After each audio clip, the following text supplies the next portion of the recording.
വാരപ്പെട്ടി പഞ്ചായത്തിലെ വിവാദ കള്ള് ഷാപ്പിന് മുകളിലേക്ക് മരം വീണ് ഷാപ്പിന്റെ മേൽക്കൂരയും ഭിത്തികളും തകർന്നു. സമീപത്തുണ്ടായിരുന്ന ആഞ്ഞിലി മരമാണ് മേൽക്കൂരയ്ക്ക് മുകളിലേക്ക് വീണത്. മരം മുറിച്ച് മാറ്റുന്നതിനിടെയായിരുന്നു അപകടം. അതേസമയം സംഭവത്തിന് പിന്നിൽ ഗൂഢാലോചനയുണ്ടെന്നാരോപിച്ച് ഷാപ്പ് നടത്തിപ്പുകാരൻ പോത്താനിക്കാട് പോലീസിൽ പരാതി നൽകി. വാരപ്പെട്ടി പഞ്ചായത്തിലെ മൈലൂർ തടത്തിൽ ജനവാസ മേഖലയിൽ നിയമങ്ങൾ പാലിക്കാതെ പ്രവർത്തിക്കുന്ന വിവാദ കള്ള് ഷാപ്പിന് മുകളിലേക്ക് വൻമരം വീണു. സമീപത്തെ റബ്ബർ തോട്ടത്തിൽ നിന്നിരുന്ന ആഞ്ഞിലി മരമാണ് ഷാപ്പിന് മുകളിൽ വന്ന് പതിച്ചത്. മരം വീണതോടെ ഷാപ്പിന്റെ മേൽക്കൂര പൂർണ്ണമായും തകർന്നു. ഒപ്പം ഭിത്തികൾക്കും കേടുപാട് സംഭവിച്ചു. ചൊവ്വാഴ്ച രാവിലെയോടെയാണ് സംഭവം. ജനവാസ മേഖലയിൽ ഷാപ്പ് തുറന്ന് പ്രവർത്തിക്കുന്നതിനെതിരെ പ്രദേശവാസികൾ മുഴുവനും പ്രതിഷേധവുമായി രംഗത്ത് വന്നിരുന്നു. ഷാപ്പിനെതിരെയുള്ള സമരം 37 ദിവസം പിന്നിടുമ്പോഴാണ് മരം വീണ് ഷാപ്പ് തകർന്നത്.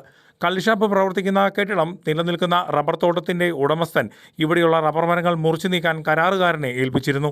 റബ്ബർ മരങ്ങൾ മുറിച്ചു നീക്കുന്നതിനിടെയാണ് തോട്ടത്തിൽ നിന്നിരുന്ന ആഞ്ഞിലി മരം വെട്ടിമാറ്റാനായി ശ്രമം നടത്തിയത്.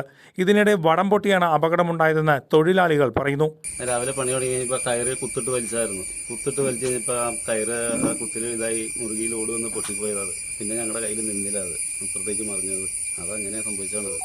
എന്നാൽ ഇത് അബദ്ധവശാൽ സംഭവിച്ചതല്ല എന്നും ഷാപ്പ് പ്രവർത്തിക്കുന്ന കെട്ടിടം മനഃപൂർവ്വം നശിപ്പിക്കുന്നതിന് വേണ്ടി സമരക്കാരുടെ ഒത്താശയോടെ ചെയ്തതാണെന്നും ആരോപിച്ചുകൊണ്ട് ഷാപ്പ് നടത്തിപ്പുകാരൻ പോത്താനിക്കാട് പോലീസിൽ പരാതി നൽകിയിരിക്കുകയാണ്.